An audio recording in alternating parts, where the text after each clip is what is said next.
Hey everybody, welcome back to another episode of Tanner's Favorite Things. I'm Tanner Knight, and today we're going to be talking about this G&L Asat Classic once again. So I bonded with this instrument immediately based on the feel of it, the light weight of it, and the looks are out of this world, but the sounds were a little ice-picky. Now that's a term that you might hear every now and again when people talk about guitars specifically, and what people mean when they say ice-picky is that it's got a really sharp, pointed, almost feels like you're being pierced in the ear with something like an ice pick. So it's a little bit of a gruesome visual, but it's used pretty frequently when talking about guitar tones. For reference, let's just go ahead and put this in the bridge, turn up our volume, and hear what it sounds like. So that's pretty terrible. I can't do much with a noise like that, so how do we chase that out? This is the first guitar that I've ever had this problem on. Yeah, sure, this Les Paul over here actually has a really hot set of pickups, so it can get a little hissy with the higher gain, but nothing like these single coil pickups. So what do? Well, I don't know about you, but myself, I tend to forget about this tone knob right here. This knob, just wide open, leave it on 10, rock and roll. That's not going to cut it with this guitar. So what I've found is that this tone knob really is everything to this guitar. So let's just roll the tone down to 0 and do that same exact thing where we turn the volume up. So it's gone. So what the tone in this case is doing is probably just cutting out those high frequencies. I'm not exactly sure what all the mumbo jumbo or the magicianry is behind this tone pot, but when I roll it all the way down, have the volume at 10, yeah, it does sound muffled and garbled and not really what I would call a high quality Telecaster type sound, but it's a good place to start. We've already uncovered one piece of the puzzle. So from there you can back the tone just a little bit. Let's give it about to 2.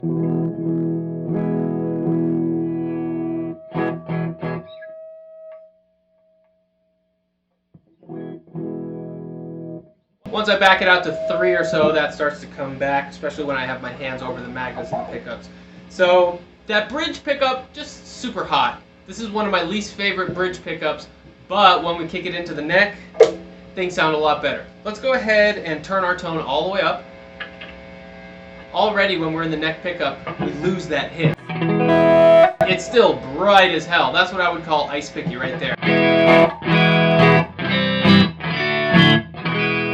It's like the ultimate glassy Fender-ish tones out of this Marshall. By the way, we're plugged into the Marshall Plexi 1987X Mark II.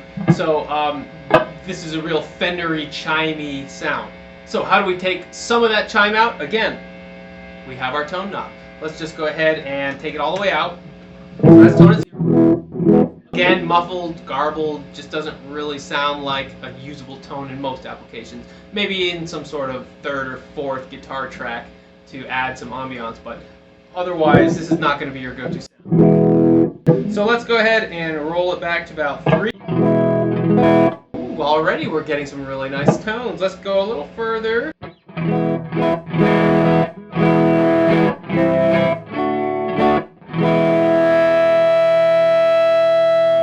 So I think we went a little bit too far, so back it off. I think the sweet spot's like 3 or 4. There's no numbers on this dial. I'm just kind of guessing it based on the rotation of the dial, but around 40% on the dial is the sweet spot for this guitar. And that gives us really nice clean that you can then add a little gain to. Let's go ahead and add our tube screamer.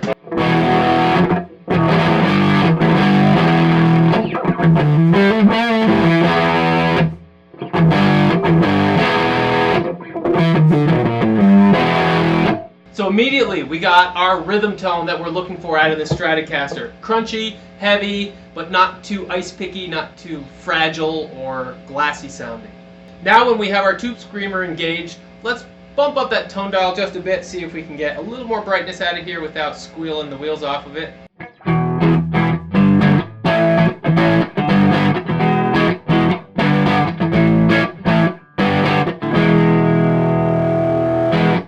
Nice.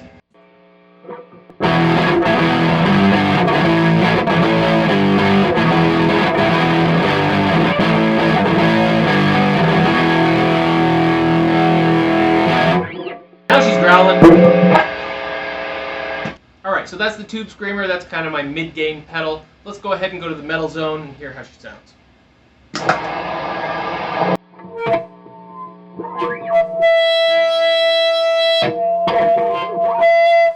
So it's pretty squealy. Let's go ahead and knock the tone all the way out.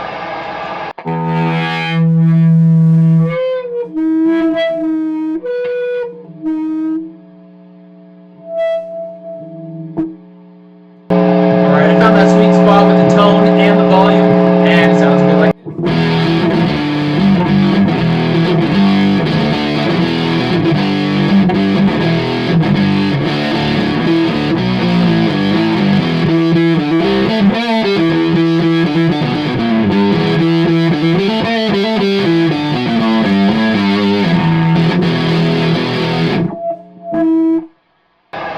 So once you take your hands off of it, it does get into that squealy territory, but it's really a sound that I can live with, and for recording purposes, you can always edit out those blank spots. Kind of hard to deal with in performance settings, but for a recording application, a lot more usable.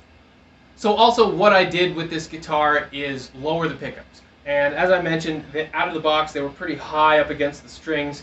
I've put a good, I don't know, maybe 2 or 3 centimeters, 4 centimeters on the bridge, 3 centimeters here, between the strings and the pickups, and that also helped take a little bit of the squeal out, because these things are just hot Telecaster style pickups. I'd like to do an experiment where we swap these out for a little more warmer sounding pickups, but we'll have to do that in another video. So now that I've lived with this Asat Classic for a little bit, what do I think of it? My opinion still hasn't changed all that much. I still love the look and the feel of it. I have figured out how to maneuver the tone dial a bit more, which is new territory for me. Like I said, I usually just keep the tone knob open and rock and roll. But with a few adjustments, especially utilizing the neck pickup in this guitar and winding that tone down, we really get some usable tones here. So I know that's a short video, but just a follow-up to one that we had a week ago. Wanted to make sure that we covered exactly how we were going to deal with this Asat Classic. So thanks for watching. If you like this content, feel free to like and subscribe. I hope to see you on the next one.